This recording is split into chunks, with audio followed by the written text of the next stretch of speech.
বিসমিল্লাহির রহমানির রহিম।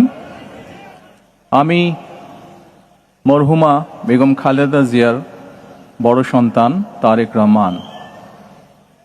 আমি আজকে এখানে উপস্থিত সকল ভাইয়েরা এবং বোনেরা যারা উপস্থিত আছেন, মরহুমা বেগম খালেদা জিয়া জীবিত থাকাকালীন অবস্থায় যদি আপনাদের কারো কাছ থেকে কোনো ঋণ নিয়ে থাকেন, দয়া করে আমার সাথে যোগাযোগ করবেন, আমি সেটি পরিশোধের ব্যবস্থা করব ইনশাআল্লাহ।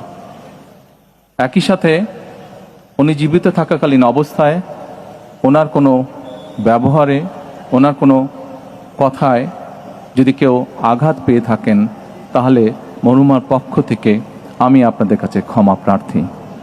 দোয়া করবেন আল্লাহ তাআলা যাতে ওনাকে বেহেশত দান করেন। আসসালামু আলাইকুম। আসসালামু আলাইকুম।